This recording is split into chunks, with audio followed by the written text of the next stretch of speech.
has been hit. We are live because you hear me say that. Hello, everybody. Welcome to the Cubist. My name is Bill Corey. I am the Cubist, and happy Monday, everybody. Happy June, I guess. I don't know. Is Happy June a thing? Can you do that, Patrick Hillier? We can. We can? All right, cool. Well, in that case, happy June. It is June 3rd, 2019. I've decided that I'm going to start saying the date that we record these in the intro, because I know there are a fair number of folks that are still catching up that have only recently discovered the show and are sort of working their way through the catalog. So June 3rd, 2019, the first Monday of the month, which means that it is also a after dark day, which means, kind viewers, that there will be two shows tonight. There will be our regular show, which you are currently watching, and then there will be an after dark show immediately following. So keep an eye out for that. I obviously can't start it until later, but there you go. Hello, Tiffany. How are you? Hello, chat room in general. What's going on? It is Origins preview night. Some of us, more specifically, Mr. Patrick Hillier, this is his home convention. So just down the street. Just down the street, he says. I argued with somebody saying I was, for some reason, convinced you lived in Indiana. I don't know what the hell went wrong. I'm like on the border. I'm in between the two. Okay, see, then I feel a little bit better. That makes me feel a little bit less stupid. Somewhere along the way. Yeah, because you had like a birthday thing in Indiana, right?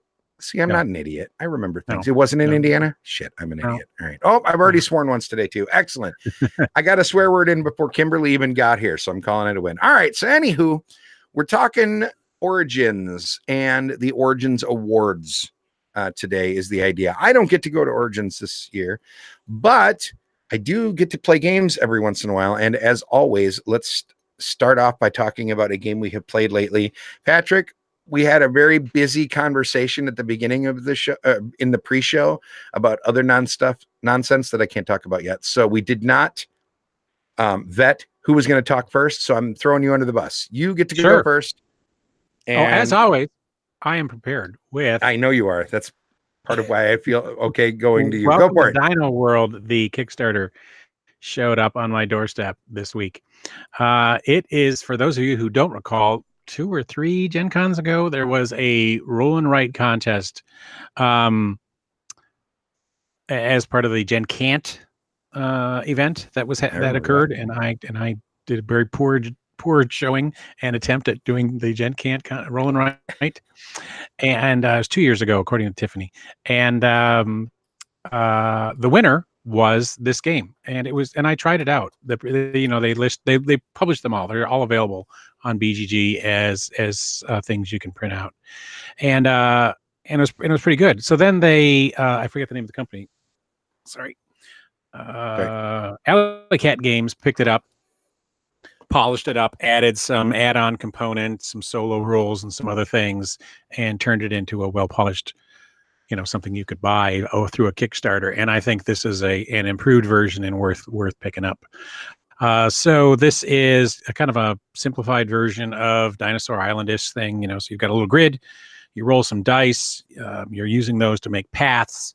You use the dice numbers to make dinosaur pins. The higher the numbers, you can get better pins like Brontosauruses and Tyrannosaurus Rexes, which are worth more points, or the smaller numbers get you smaller pins. You can get like little gift stands or theme park type rides, for little buildings to fill up the little tiny spaces. And then there's this sort of on a harder level, there's some threat that's involved that make your park a little more dangerous.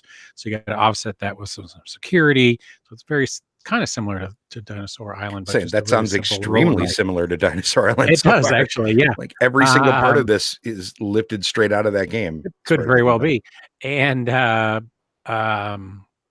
so anyway, it has a really great solo mode where you're playing against this sort of robot where you flip over a card, and the dice you don't use, it gets to use, and then you compare yourself to it, trying to beat its score. But you have control over what it does because you're giving it a dice that you don't use, so you kind of have to choose which dice it gets. So I'm really, really enjoying it. I've played it about 3 or 4 times solo since then. I haven't had a chance to play with other people, but I don't think that would really change it too much. Okay. Very good. Because you're all playing the same dice, but there's a lot of variability in it because of all the lab cards. There's like 6 or 8 different lab cards, and you flip those over, one of the 6 over and that sort of thing. So I'm enjoying that part of it. Very cool. How long does it play? Solo. So like 30 minutes. Okay, so it's Yeah, not. I play it while watching a TV show. Okay, very cool, very cool. And do you feel like? I want to disclaimer really It says fast. 40 to 70, maybe with more people, maybe it takes longer. I don't know. Takes It longer. doesn't feel like it takes that long. Gotcha. I don't want to give people the impression, by the way, that I'm accusing them of plagiarism or whatever when I said that it lifted stuff out of the other game. It's just, it's hard to not notice all the similarities the way that you described it. Sure. But, what else would you do in a dinosaur island? Aside from getting eaten? Yeah. Yeah. No, I got you. All right. On the Cubist scale, is it a buy it, play it, forget it, or burn it? I definitely, it's funny, Brandon, the other day is like, oh, I don't like rolling rights, so if you don't roll rights, then don't get it. But otherwise, I'd buy it because this is I've been really enjoying this as far as category rolling rights. Do you have an idea on, I feel I'm going to look it up really fast rather than ask you a stupid question. How much, do you know how much it is ish? No idea, because I kickstarted it like 10 years ago, Okay. and then it finally showed up on my doorstep. I gotta say, when I finally got to the point in my life when I stopped trying to keep an eye on Kickstarters that I had coming, my life got significantly better. Like when I used to when I used to be horrible about checking updates every day and being like, "Where's my game? Where's my game? Where's my game?" And yeah, it's a terrible idea. It turns out on the geek market. Jan, I heard you met Kimberly, who's not here. I think she talked about that last week on the show, that she got to meet some folks. Mm-hmm. Yeah, it looks like Welcome to Dino World is ballpark $40 on the geek market right now. So that's not terrible. It's a little pricey for that, I would say, but it's got a lot of stuff in it. Okay. Dyson cards. Very cool. Very cool. Very cool. I like it. And here's the thing. I really didn't enjoy the gameplay of Dinosaur Island, which I know makes me a weird outlier. I just, for some reason, did not enjoy the game at all that I was playing. But the idea of a soloable, because I loved the theme, I just didn't enjoy what I was actually doing when I played it. So I kind of am excited about this in a way, because first off, David Turczi is a solid designer. I'm not super familiar with the other two designers, but David Turczi is the Anachrony guy. And Anachrony is one of my all-time favorites. And then Beth Sobel did some of the art. So yeah, she did all the original art. That was the reward. Like if you won the contest, the reward was getting Beth Sobel to do your art, which was really an awesome prize. Very cool. So yeah, it's fun. Yeah, it's good. Awesome. It's got like a light mode and a hard mode, and there's a lot of content in it. I might have to seek this one out, because I am very late to the party on falling in love with Roll 'n' Rights. Aside from Gone Sean Cleaver, Welcome to has been a hit right now, which everybody of course knew but me. I didn't get to play it until my birthday when I was in Seattle. But see, I'm into a little slightly heavier, a little more thinky Roll 'n' Rights, where you have a little bit more decision choices. I mean, I would say that Welcome to is on the verge of almost too heavy for some folks on Roll 'n' Rights. It's on the heavier. Yeah, I like that though. Yeah, that's what for sure. about it. And so are the clever games like Gone, Sean, and Doubled. So I would say those are both on the heavier side as well. Although it seems like they might be a little bit more accessible than Welcome to. Weirdly enough, I thought Welcome to would be pretty accessible, and I tried teaching it in an event a couple weeks ago, and there was a kid that was like, just everybody got a rule wrong. So either I did a terrible job teaching it, or people weren't expecting the level. And I'm willing to take the heat. It's probably my fault, because sure. Nobody's perfect at teaching games, and I was it was a long day, and there was sangria involved, so I probably screwed that up. All right. Anywho, awesome though. So you're saying buy it, or I would buy it. If you're a Roll 'n' Right fan, I would definitely buy it. Very cool. Very cool. I am putting it on my shopping list right now. Just before I got into the Hangout for the pre-show chat. Thank you, Tiffany, by the way, saying that are we talking about Welcome to being awful to teach? Because if so, I agree, and I appreciate the the help, because I have taught it a number of times now, and that was by far the worst. So anyway, right before I got online to do the show tonight, I sat down and played another one of the Unlock games from Space Cowboys. This time I played the Tombstone Express, which is a Western themed one. Have you played this one, Patrick? Yeah. You have? Okay. It had been a number of months since I played any of the unlock games. I talked about this on the show a couple months ago. I went crazy and bought all of the exit games that were available on Cool Stuff, and I just literally bought 8 of them, I think. And I have been playing those. I played a couple of them solo and most of them with groups. And I've been playing those pretty obsessively and having a great time with them. I have 1 left out of those 8. So I played 7 escape games in the space between the last time I played an unlock. And I am pretty sure that they have seriously changed the mechanisms in the unlock boxes since the first ones that I played, because this game is significantly different than all of the rest of the unlocks I played. I'm not crazy, right, Patrick? You agree? No. That one's a big different one. Yeah. It's, boy, howdy, is it different. Like, it is so different that I would argue that your previous knowledge of how unlock games play are almost completely useless for this one. No, well, I mean, you still got red plus blue equals 52. Yes. You know. Yes, there is still the addition of red. That is literally the only part of the game that is the same as far as I can tell. And the hint system, I guess, but that's it. Yeah. Otherwise, this game does a lot of things that the other unlock games don't do. I don't want to give you too many spoilers, because I will say that I'm going to call this one a solid buy it. Like, I think this is the best of the unlocks. Interesting different mechanisms. I seem to like. This one does some really cool stuff, and I kind of wish that Eric Buscemi could be here while I was doing this, because Eric really has been on the show and has talked about how much he dislikes the unlock series but loves the exit games. I want him to play this one specifically. I think he has. I think we talked about this one on our show. Okay, got it. But this thing is astonishingly good. It's really, really good. I can't believe, like, there's just so much weird stuff in that box that I was absolutely not expecting. The app got a little bit of an update for this particular game and does some different stuff. It's just really good. And like I said, it's a Western themed, basically it's a train heist in a box. You have a train heist happens and you have X amount of time to solve it. All right. Go ahead. Here's the thing. Speaking of Origins, I believe I have it here. If somebody in the chat room or watching this show wants it, I will give it to them. Wants what? Contact me if they want it. I have it. Oh, I have it. You can't use them again, right? Sure. And all my exit games sit around in my ultra clean game room here. Okay. And if somebody wants my copy of Tombstone, if I can find it, I will give it away. Okay. So here, you know what? No, go ahead. Sorry. Because they just collect us, and I don't have a problem with giving them away, because I'd rather them go somewhere. I have yet to buy one of them because I have a friend that buys all of them and then just loans them to me. Because you're right. Once you play them, although I will say this, I did terrible on this one, and I'm probably going to play it again because I definitely I did not solve it correctly. So, and I'm probably going to play this one a second time just to experience it in the correct way, because I definitely screwed some stuff up. But this one is far and away the best of the unlock games that I have played. Is it better than the exit games? Because this is the invariable question.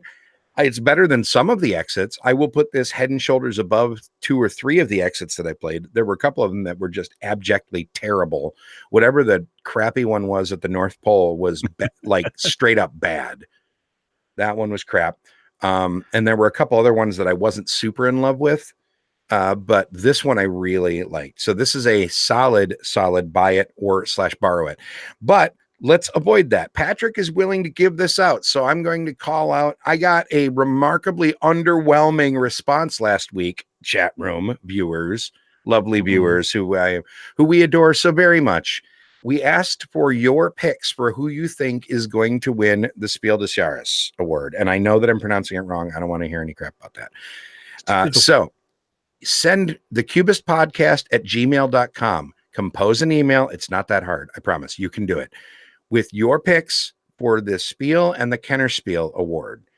And whoever, if you nail it, if you get both picks 100% correct, you will get entered into a drawing to win the thing. So it'll be a little while, but we'll give away some prizes for people that pick at 100%. But you cannot win if you don't send an email with your choice, with your picks. I don't want to hear who you want to win. I mean, you can tell me that too, but I want who you think is going to win the Spiel and the Kenner Spiel. And if you don't know who the nominees are and you don't know anything about those games, go watch last week's episode because we talked all about it last week. So the Cubist podcast at gmail.com, shoot us an email with your picks and we will give away prizes for all the folks that pick correctly. Does that work for you, Patrick? Works. We definitely did not discuss that ahead of time. I wish I was kidding, but we totally didn't because we completely screwed the pooch on our show prep meeting. He's helping in the chat room. Oh, there you go. Yep. Okay. So, yep. Tiffany, thank you so much. Is helping. Or are those votes? No, just one. I hope those aren't your votes because you got to put them in the email, Tiffany. I know you're not probably super worried about winning, but that's all right. Email anyway, damn it. All right. So let's start talking about Origins. Origins is nigh. Is that the right word? It's nigh. It's 8 days, 14 hours, 13 minutes, and 11 seconds away, according to their official website. So what does it start on Wednesday now? Yeah, technically. I mean, you can get tickets on Wednesday and do some stuff. The hall doesn't open until Thursday morning, but you can do things Wednesday. Okay. By the way, if you just as a you're not entering. That's fair. Okay. So there you go, folks. By the way, if you want to cheat off of Tiffany's notes, she has posted all kinds of stuff in the chat room. You're more than welcome to use her picks. That's fine. Today is the last day for early bird pricing. So I'm just going to say this now. If you want to go to Origins and you haven't gotten around to registering, you should probably get on it. It's the last day to save some money. But yes, so there are some events on Wednesday, according to the chat room. There you go. Oh, sorry. My apologies. I'm still trying to get better about the pronouns thing. My apologies. Yeah, so it is, of course, in Columbus, Ohio. It is Patrick's home event. And so what is the big stuff, Patrick? Let's just start talking about the things that you specifically are excited about besides just gaming. Well, I like Columbus. I like the city of Columbus. I visit there a lot outside of just going there. It's a nice city to go to. So let's start off that it's. I think it's a super friendly city. It feels safe. It feels walkable. So there's of course all the food. So it's the North Market, restaurants around it. Short North has a lot of fun little quirky stores, and it's a I don't know what to call it because I am not LGBTQ or whatever the right thing is, but it's that friendly. I have a gay client that lives in that area, so it's very friendly to alternative lifestyles. That's probably the right word. Sorry, and then of course there's a pride parade. Usually happens during Origins. Yes, at least it did in the years that I was able to go. Yeah, I haven't actually checked the schedule if it occurs this week or not, but it's always great to be able to just step out of this gaming convention and all this stuff is going on around you. And the other things have happened during Origins, not just Pride. There used to be a thing called Cometh, which was this weird festival of weird things, and there was a new bike parade one year. Can we back up to the weird festival of weird things? What? That's what it was called. It was Freaks and Geeks is what my friend called it. Okay. And like I said, there was a nude bike parade that used to occur down the main street one year. So it's just kind of a really friendly, it's a really friendly, fun city to be in. That's all great things that happen. So, and then,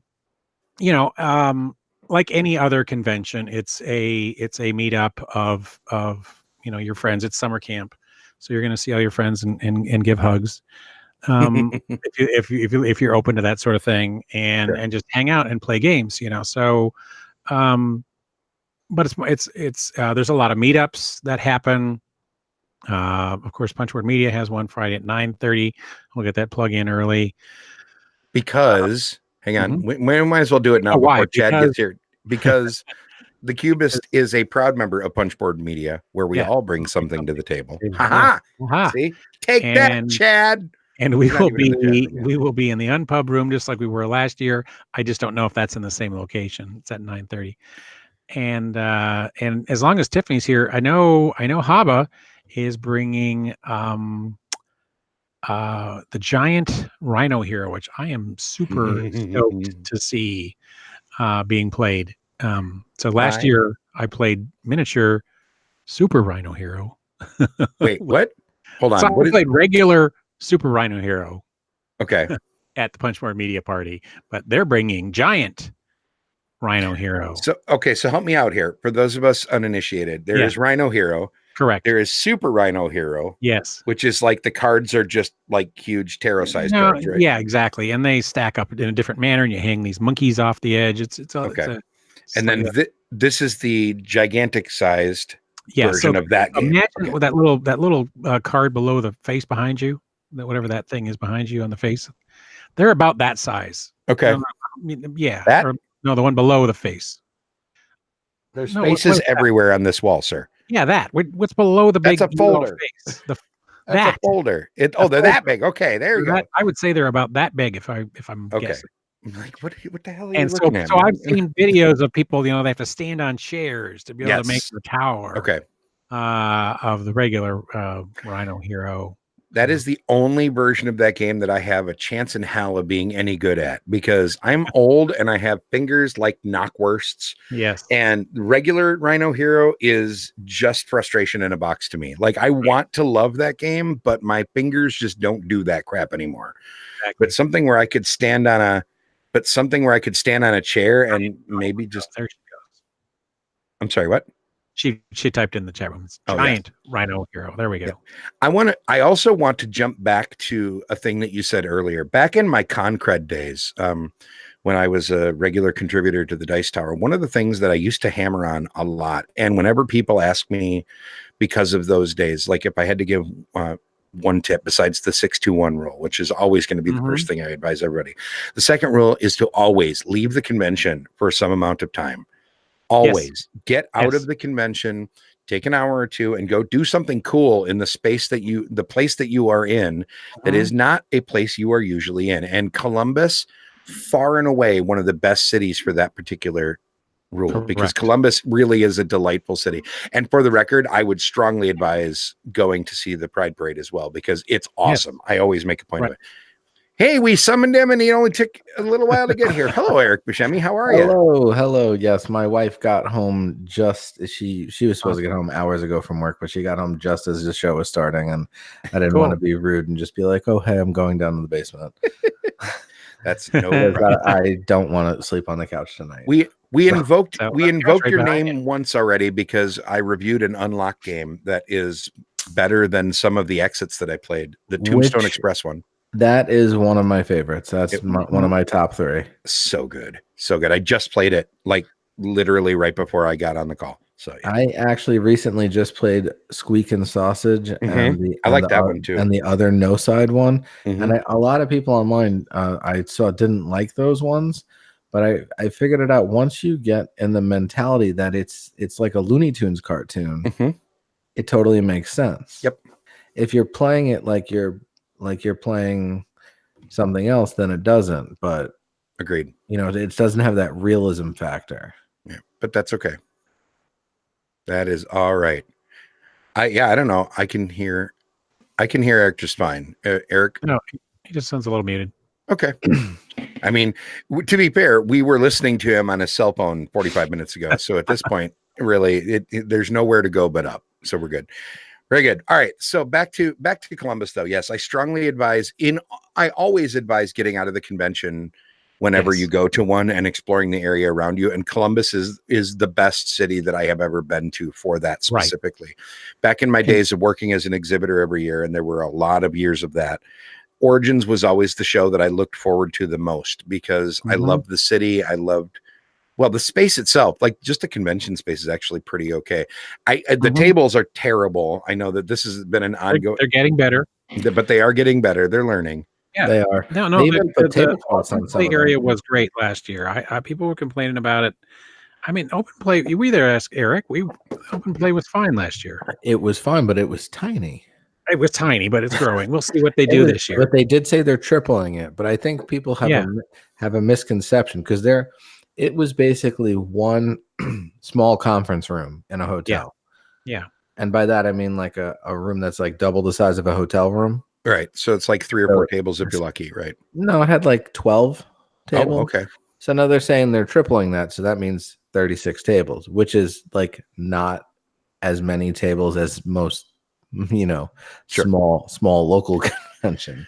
Right. But Well, there's still a bunch of other open-ish gaming surrounding the exhibitors and stuff like that. And to be fair, the dedicated board game room at Origins in years past has been excellent anyway. Like, I mean, it's been a number of years since I've been there, so maybe they've changed. Is that the one that you need the ribbon for, though? Yeah. But then still worth it. Well, you can only, but it's not worth it if you want to play a game with someone that doesn't have a ribbon. Yeah, no, I get that. But I guess what I'm saying is that if you're a board gamer and you're going to go to Origins, get the ribbon. Just like bite the bullet. You're already spending money. But they also sell out. Yeah. Oh, no, I get it. I'm saying, I guess what I'm trying to say is that if you prepare appropriately for it, it's a very board game friendly. If you prepare for it and everyone you know also is good at preparing. But as soon as you have one person like, oh, we're all going to play Power Grid, it's like, oh, I got to get a ribbon. I didn't know I had to. And there that went. Right. Well, Tiffany has suggested that she almost should be in the call at this point. I don't disagree, although for the record, I'm enjoying having somebody this active in the chat room as well. So I might just be stubborn here a little bit, but they said something about there are several free play rooms last year and don't bother getting the ribbon. So good call, Tiffany. I still get the ribbon for 2 reasons. I totally agree about not getting the ribbon. I know. I agree with you not getting the ribbon. I get the ribbon for these reasons. 2, because I have a group that plays in the room because of Saturday. Some places are hard to find, and that's where they want to play. And 2, because you can get access to the library. Mm-hmm. And I'm independently wealthy, and I can afford to get the ribbon. So we're clear. That was sarcasm, ladies and gentlemen. Patrick is buying everyone that wants a ribbon. Everyone ribbons. Patrick, you missed it. Is already giving away prizes on this show tonight. I did. Sir. I give away Tombstone. That's right. Tombstone Express.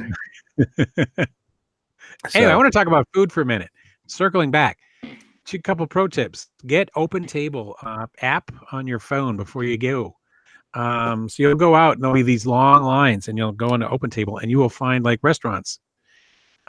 Jason recommended a place called Brassica. It's not the place I thought it was, but you'll find other places. If you're looking for a place to sit down, and be able to find a place that's maybe 1 block farther away, that's totally available on Open Table, and go sit down and eat, because people only know to go the place that's across the street. And there's a million different restaurants to go eat downtown that are all good. And then if you're looking for someplace quick, of course, you can always run into the North Market or down to the food court in the hotel, in the bottom of the convention. Hot chicken. And then if there's still chicken, go to Nashville Hot Chicken, of course. So you go there for breakfast, and then if there's still chicken later, you go there again for lunch. It's so good. It's so good. That's amazing. For what it's worth, I'd been to the North Market a bunch of times, but you have to go through like a special set of stairs to get there. So I had no idea it was there, and Patrick took me there. The door and then say the secret password, and then they let you up. And I'm sure there's for our vegetarian friends, I'm pretty sure I would reach out to, what's their name? There's a vegetarian website that puts together that. Tiffany, you're not vegetarian, are you? She really needs to be on the thing. Tim puts that together. I will send. That's for all the different send them a link to join the. Yeah, he does that. The meatless convention thing. Sorry, I'm a total carnivore. I'm totally horrible for you people. That is all right. I want to loop back a little bit and say something else, which is that I think that if you go to conventions in general, Open Table should be on your phone anyway. Full stop. Whether we're talking about Origins or any other convention held in a major metropolitan area, you should have like that. That is just a solid choice. Oh yeah, period. Because you will find a lot of stuff that you don't normally see. just by. I mean, just some other by cities, having- other bigger cities use other things like Yelp and stuff for getting a place in line and things like that. But OpenTable works really good in Columbus. It sure does. I mean, my favorite restaurant there is vegetarian. It's Lemongrass. It's a Thai place. That's one of my favorite places to go to every single year. So then it's also I send people there to go for vegetarian food. Very cool. Very cool. Are there things at Origins besides just gaming that are a big deal to you? Besides, like at the convention proper, besides just gaming, that you're like guests of honor and stuff? Because they've got the list of guests of honor up. Yeah. No. Is it Elisa? I have never tried to say her name out loud before. Elisa Teague, Lisa Sell, Mercedes Lackey. That's kind of a big deal. And Larry Dixon. My wife about that. No, I used to, but I don't. Really, I've gotten away. I mean, conventions for me are like playing Power Grid with Eric and Cribbage with Tim, and yeah, honestly, I guess just living in New York, if I want to go see an author do like a talk about their book, I'll just go. And I have like I've seen like Christopher Moore speak and John Scalzi, and it's awesome. But I'm not going to go to a convention and then carve out time to then go see Mercedes Lackey or whoever else. Okay, I think that might be a function of you being in New York, though, where that sort of thing happens pretty regularly. Which is why I led with that. Yeah, no, I know, but I'm like for small town yokels like me, right? Where we're excited if famous people come within 2 hours of where we live. It's kind of. But I mean, like, doesn't the most famous, like, current fantasy author live like 2 hours from you tops? Who are we talking about? Rothfuss? Exactly. You know what? I guess so. I have no idea. Like, I'm legit. Well, I have never never. in Wisconsin. I'm just assuming all of Wisconsin is within 2 hours of each other. No, just so we're clear, if I recall correctly, hey, look who's here. Haha. Hello, Tiffany. You said you might as well be on the show. I tried to be stubborn, and then you made it too compelling of a case, and so here you are. Hello, Tiffany Kairos. How's it going? You are muted. You are saying nothing. You are making no noises. No, you're unmuted. You are hardware muted. We will just all enjoy your excellent hair for a hot second while you figure it out, and then we'll go back to talking. All right, there you go. Anyway, when you make noise, we will hear you, and we will jump back to you. But in the meanwhile, yeah, no, if I recall correctly, you can fit 2+ New Yorks inside Wisconsin. Wisconsin is a surprisingly large state.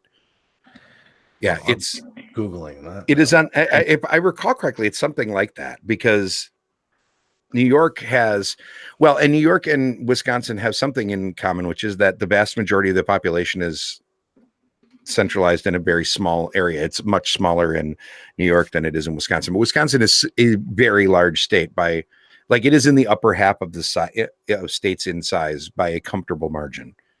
It's huge. Wisconsin is 1.2 times as big as New York. Yeah, whatever. It's the same thing. That's what I said. It's still bigger, damn it. And there's a bunch of middle of nowhere here. So, hi, Tiffany. You keep dancing. We'll keep talking. Still can't hear you. That's all right. Nope, nothing. All right. So, anywho, my point is, yes, not everybody here in Wisconsin is within a handshake of each other. Trust me on this one. Oh, I believe you. There you go. All right. So, yeah, to me, the guest of honor would be kind of amazing to see, but I understand. I like when I go to the bigger conventions, specifically in my Gen Con years, when I went to those all the time, I always made a point of going to like the costume contest, the big stage show on Saturday afternoon, and I always made a point of going to. I hear something that's not Okay. big. There we go. It's really quiet. It is extremely quiet. Hello. Hello. How are you, Tiffany? Good. I can't make it louder, apparently. That's okay. You can just shove it directly into your face, and then we'll be able to hear you. It'll be wonderful. All right. So give us a compelling argument on why you shouldn't buy the ribbon, because I still think you should buy the ribbon. Well, so one of the reasons is because that library they don't do a good job of getting new releases from publishers. So you don't get to play the latest stuff anyway. Mm-hmm. It's $20, or it used to be $20, and it does 20 sell out. bucks. Yep. And honestly, the table space in there is such that like you basically have to be camping a table to get it in prime times anyway. So Okay. if you have any friends that want to go get food or anything like that, oh, and you can't eat in it. So if you want to go get lunch or something, you have to give up your table and then you have to go back, and then they don't even have the latest stuff anyway, and so you're better off just playing that elsewhere. And then if your friends, like Jason would say, if they can't coordinate, like, yeah. So Okay. So just too many hurdles to make it as user friendly as it wants to be. well, and I think it made sense back when I think it made sense before Origins became more popular for board gamers. Like Origins was very popular for role-playing games. It still is. Also some war games. Also, they host a large Magic tournament and Hero Clicks tournaments. And so for like those audience, if you want to go play board games and you don't have a lot of board games, it makes a lot of sense. But I feel like enough board gamers are going and they're buying games and then just playing what they're buying. Or I know a lot of people that just bring hot stuff that they want to play. And Sure. so it's like, Well, I am coming. Yes, thank you for that. There you go. So I mean, those are super valid points. In my brain, whenever I go to a convention that has new releases that I care about, I'm either like buying them, walking over to a table, punching them, and playing them basically immediately, or I already have it, and so I'm bringing my punch copy to teach people. So in my brain, that's like the newness of the games that are in the library isn't the biggest deal to me, but but I think I may be an outlier there. Because go ahead. I was just saying, can we segue that into the fact that Origins isn't a huge new release? That's true. It's like the pre-Gen Con, and there are some new releases, but most of them hold out for Gen Con. Well, the industry has sort of built itself around we're going to have 2 big release dates a year, right? Like one in America, one in Europe. Yeah, exactly. We have Gen Con and we have Essen, and that's pretty much it. And then other stuff comes out over the span of the year, of course, but you don't see like huge debut events as much, I feel like, at Origins or at any other convention as you do at those other 2. So to me, the emphasis isn't there anyway, but I definitely understand your points and I don't necessarily disagree with any of them. For me, there's a lot to demo there though. Yeah, that's true. Right. Well, there's go ahead. 272 games on the list that are debuting at Origins. 272 debuting, 157 demos, for sale. So whatever the difference is, 43 plus 72. Because I'm just telling you what the filter is telling me. You'll also know that some of those, so to qualify to be on that list, your game needed to release in April. So for example, Hanga technically released in April, but hasn't been super widely available after its initial run. Hanga, coming from Haba, was just awarded the People's Choice Best Family Game of the Year. Pre-order now. Nice. But it technically qualifies for the Origins, like releasing whatever thing. But I mean, it was out in April, so you have to. It's all a grain on salt for Origins, but Origins is the first large consumer show that has publisher booths and an expo hall of this size. Yeah. And so a lot of people are purchasing their games that even have been out since, March or February or April. They're purchasing them here at Origins. So while there might not be like a lot of like new, oh, this came out yesterday, there is still a good amount that is relatively new compared to, like, I'm pretty confident there's going to be a lot of Wingspan copies around that people are going to be like super stoked to have. Yeah. Yes. Well, and but that's almost its own critter entirely, right? Yeah, Wingspan's new distribution doesn't issues. necessarily mean bleeding edge. Sure. That's the whole thing. Bleeding edge new is different to new to everybody. No, to the real world. 100% agreed. And I do want to say that when I fully acknowledge that this is the first big quote unquote shopping convention of the year, right? At least in the States. Like this is the first convention where if you want to go and demo / buy stuff at scale, right, and see a bunch of them, this is the first big one of the year. At least, Geekway, I feel like, is on its way, but not there yet. And I don't think anybody else is even close. It's No? Geekway won't be there until it can support an expo, but they don't want to. Yeah, Right. I was gonna say And they cap their attendance too. So Yeah, but I and think but they were going to a new venue. Like, I don't really blame them. They're still finding their feet. But well, like the other thing is like as a publisher, from the publisher's perspective, like I don't want Geekway to be a show with a lot of expo. Well, sure, Uh, because you need that downtime as an exhibitor too, for sure. Well, it's not just downtime; it's literally lead up and prep. So there's a lot of timing and release schedules, and like when you can put out stuff, and when the factories in China can have time to print board games, and the schedule of that, the cycle. And it's one of those things where, because so many companies target Gen Con, or really in America, what it is Gen Con has become the time that people target for releases, because your initial Gen Con print run will hit. You only have like a few thousand copies of that. And then your main print run will hit, and those will be your Christmas holiday sales, because a lot of game stores and retailers will stock their Christmas inventory actually starting in August and September. Mhm. So you have to make sure you have your releases ready for that. And most of those stores make their profits for the year during the Christmas shopping season. Right. And so if you're releasing games and trying to be like, this game's amazing, everybody buy it in May, it's too far from Christmas.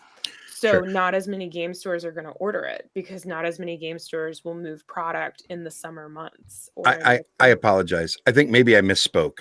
What I meant to say was that I think that Geekway is ramping up in size and wants to be a shopping convention, not necessarily a new release convention. I get the feeling that they are heading towards a space where they want to have a larger space for shopping specifically. I may be completely wrong. I don't think that they're angling to be a destination like release date kind of convention. I think it's more that they're slowly going to start adding more shopping opportunities as they grow, and now that they're moving into their new space and trying to figure out what they're doing. But I could be 100% wrong. That's just the impression that I got from conversations I've had in the past. But who knows? It is what it is. So very cool. All right, so let's quickly talk about the Origins Awards, because this is the other thing that happens at this here convention, and they have released their nominations. Voting ends in a couple weeks on the 15th. So I don't, does anybody want to quickly break down how the voting process works? It's basically everybody gets to vote, right? Like you can register for it and pay a nominal fee, if I recall correctly. I just thought people threw tokens in the back of the room. There was like a place to put your vote. Is that what it is now? I'm just saying that's all I know. Okay, that's all I've ever known. I've never paid attention to the Origins Awards. And I mean, and for the record, we're talking about the Fan Favorites Award there. All right, hold on, because I got the website up now. In each category, a jury of industry professionals evaluates the submissions and chooses their top products, which become the nominees. These are announced after the Gamma Trade Show. The full list of nominees is then sent to the members of the Academy of Adventure and Game Art and Design, who place their votes by emails. The winners will be announced at Origins. So it's not it is a popularity contest, but only if you're a member of the Academy of Adventure, Gaming, Arts, and Design. Right. And that's, for the record, that is the awards that I was talking about when I led in with this. And if memory serves from years past, and I don't know about this year, so I am more than happy to be corrected, that was not nearly as exclusive as it sounds. Like, to become a member of that voting panel was not an insurmountable hurdle to get over. It was something that, like, but I mean, I don't even take the effort to click on the BGG ones, and I'm already a BGG member. That's fair. The idea that I'm going to join some obscure club to do it, even if I had to pay $1, I get it. What I'm not suggesting, I'm also not suggesting that it's just the average rank and file that will do this. What I'm saying is that the voting process behind the Origins Games Award has been under scrutiny off and on for a bunch of years because of the way that it's handled. That's all I'm saying.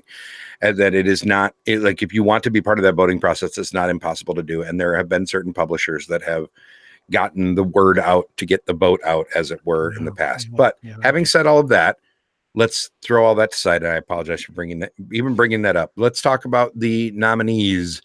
So we have Brass Birmingham, Chronicles of Crime, Cryptid, Everdell, Gizmos, Pulsar 2849, which surprises me a lot because I feel like that's significantly more than a year old.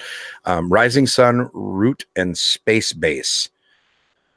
I mean, this covers quite a gamut. It sure does. On the heavy to light and different thematic to Euro scale. So it's got that going for it. Yeah, well, and I mean, that's one of the things, right? Is like the board games, the Origins Awards don't dial in the categories nearly as specifically as the Golden Geeks do, or the Spiel, or anything else. Like, don't get me started about that, Bill. Don't get me started. I kind of want to get you started about it because it's fun listening to you rant.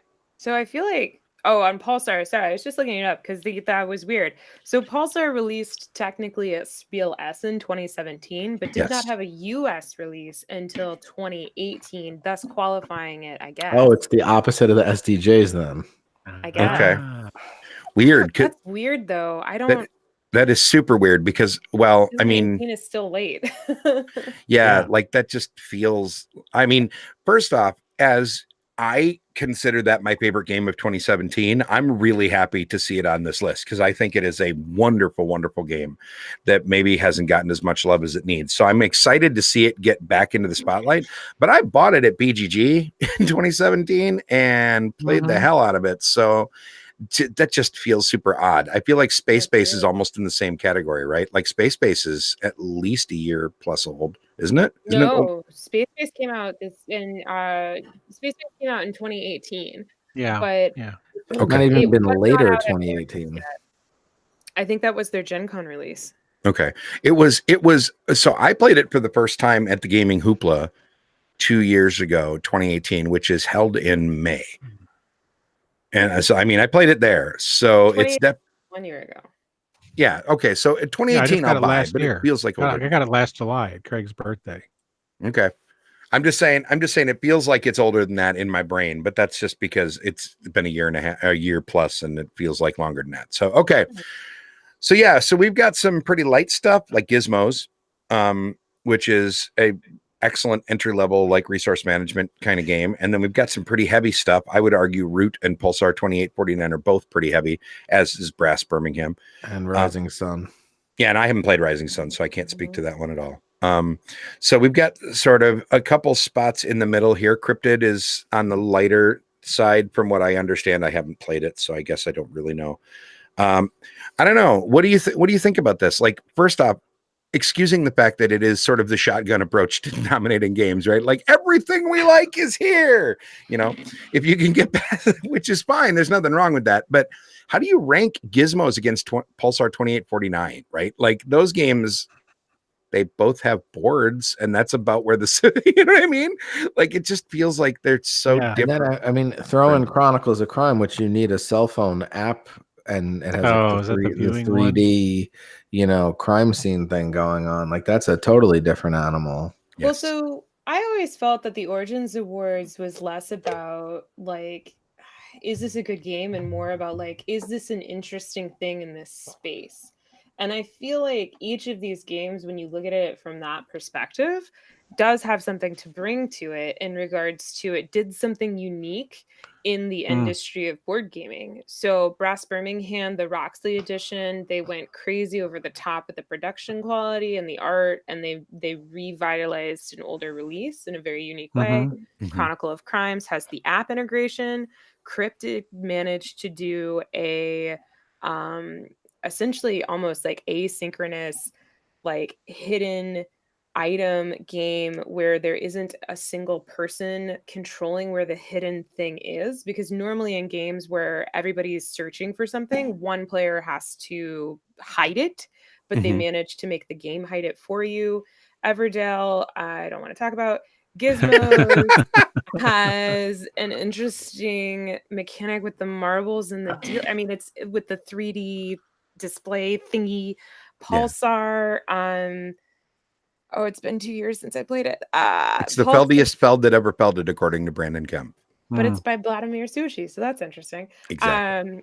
But Pulsar, I remember, had some interesting like the usage and economy of like gaining resources was interesting. I might be mixing it up with Kepler. Rising Sun, the minis production, because of course, Root, it made not war gamers interested in wargaming. And then Space Base is an interesting one. I don't feel like it did anything like insanely new. I feel like Space Base is a re-implementation of Machikoro, but like bigger and in better. space. Yeah. It's gamer. It's Machikoro for gamers, right? It's like they daily magicked it.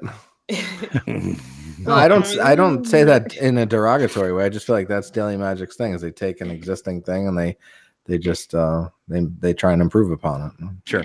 And I would argue that there are a few games on this list that are exactly that, right? Like, I mean, Brass is obvious, right? That's almost not fair because that's an existing game.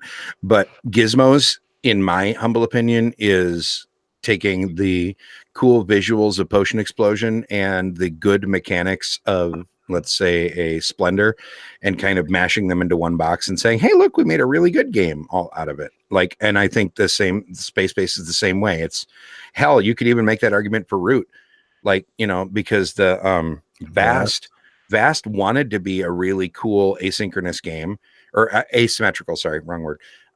And was only enjoyable for some of the players because some of the roles just straight up aren't as much fun to play.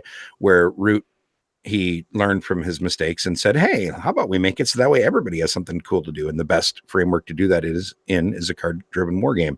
I think, you know, at least that's the decision that I feel like Cole made there. So I would argue that a lot of these games feel like they are almost like, and not that they aren't doing something unique and excellent, but it's almost like they are all sort of iterations on great concepts in ways. I don't know anything about Everdell, and Tiffany refuses to speak on it. So that's the one that I have no clue about. But like Cryptid, I've heard numerous references to Tobago on that one, as far as it having a similar sort of feel to it. You know, Pulsar has, like I said, Brandon calls it the feldiest feld that ever felded. Root. You know, all of these games have a predecessor somewhere along the way that you can point to that was respected but needed improvement. Also, I just found on the Origins Awards, it says that the Academy of Adventure Gaming Arts and Design is a peer-based network of gaming industry professionals whose mission is to promote innovative and excellence in design and production of games and game-related materials. So yeah, it's what when people do unique things for games. Sure. With design and production. Sure. I think that those criteria and the actual implementation of them is an entirely different topic that could be explored in great detail over the history of the Origins Awards. So we're saying, but yeah, that these things are innovative and that they're also good products. Yes. Yes. And that is the one thing that I will say, hands down, from top to bottom, these are all good productions. Like, even if you don't particularly think Space Base is your jam, or you don't care about war games and never want to play Root, like, every single game on here is an excellent production from what you get in the box. Like, there's no game here that I can look at and go, wow, that was crap. You know, like, at least from the stuff that comes in the box, I would argue. I don't want to play Space Base again. I don't want to play Space Base again. Oh, and I love that game. I was okay never playing it again too. That is, I wanted to love Machikoro and was so disappointed by it that when Space Base came out, I'm like, oh my God, thank you. You fixed it and made there be combos and crap. Yay. I mean, it's a fine game. It's a good game. Yeah. I just don't want to play it. It is a good game at no more than 3 players. I will say that. If you ever play it at 4 or 5 players, you are just asking to spend a lot of time watching people dick around with their cards. It gets way too long. When you play it at lower player counts, it's good. There's also, so I wanted to scroll down. There's also family games. So they've divided family games, and then interesting miniature games. I'm like, well, this Rising Sun technically is not a miniature game, I guess. But yeah, so they also have family games down there. Yep, That's a weird list too. The I family think it games makes list. sense when you look at it from the production I But only know 2 of them. Seeing the climbers on the same list as Super Kitty Bug Slap is a little jarring for me. I don't know. Wow, I never heard of Super Kitty Bug Slap. I want to I get that. own it. It's my kids have it. Okay. No. Hold on. You're getting 30 seconds of your own free airtime here. I want to hear about Super Kitty Bug Slap, Eric. It's Spot It, except stupider. Okay. I like Spot It. Spot It's good. It didn't need to be redone with bugs and no. You didn't like Pantone, did you? I had a very specific issue with Pantone, and it's that the game as presented is just like, oh, it's about colors and making things. And then I brought it out, and I was playing with my friend, and me and my friend are both really geeky people. And my Shut wife, the front door. and my wife, who isn't, and every single card she drew, she drew like Green Arrow, Green Lantern, and like the Hulk, and she's like, well, they're all green. Like, I don't even know the difference between these people. Okay. And she's like, I can't play that, because she was like, I thought I'd be able to make like a dog or like a duck, like, because the game, the Pantone theme doesn't tell you this is pop culture based mostly on comic book characters and geeky, fantasy franchises. Mm-hmm. So that's my personal gripe with Pantone. Gotcha. I have not played a single game on that list, on the family games list. I haven't even played the climbers. I know it's pretty. Haven't played any of them, so I have no opinion on any of that stuff. But I like hearing you talk about Super Kitty Bug Slap. Also, I like saying Super Kitty Bug Slap. I'm not going to lie. Like, just saying that phrase out loud makes me happy. Can we jump up? Is Villainous really a card game? I also haven't played that one, but I was a little bit surprised when I saw it as well. Yes, because it's just cards. Okay. You have player boards, which are like player aid boards, but they're just glorified player aids. Okay. Yeah. The uniqueness is that each player has an asynchronous player deck. Right. And from what I've heard, some of all villains are not created equal in that game. Again, I haven't played it, but some of the villains are quote unquote less interesting to play than others. Ursula was the one that got pointed out specifically to me as being kind of a passive, a little bit almost boring character. Oh no, Ursula can wreck people. Steve played Ursula in the game that we played, and if you can get Flotsam and Jetsam, like, you will destroy people. Okay. Because you can put contracts on people, and then it's just like I said, haven't played it, so I can't speak on personal experience, but it's one of those games where, like, because it's asynchronous and it's card driven deck build. If your deck is shuffled crappily, you're just not going to have a great experience on some of those villains, because you just don't get the cards you need. So luck. There you go. That's all right. You can't go into a card game complaining about luck and expect to have a good time, right? Like, that's sort of how card games go in general. The only 2 that I played on this list are the Choose Your Own Adventure, House of Danger, and The Mind. I was significantly underwhelmed by the Choose Your Own Adventure game. Yeah. I wanted to like it better than I did, and I was kind of like, well, I'd be okay never playing that again. That'd be all right. But The Mind I absolutely adore, but that's a very divisive game. But was I haven't played the Choose Your Own Adventure, but like, from an implementation standpoint, is it interesting? Did it do something unique that you haven't seen before in games, and is in as far as like the implementation goes? No.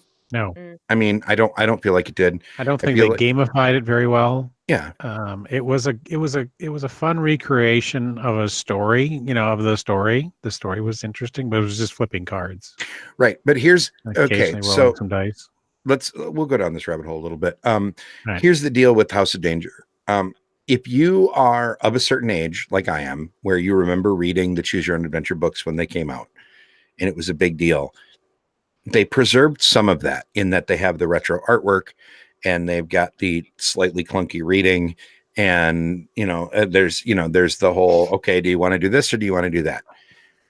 And in the Choose Your Own Adventure books, which is what they are trying to recreate, that choice is that's everything.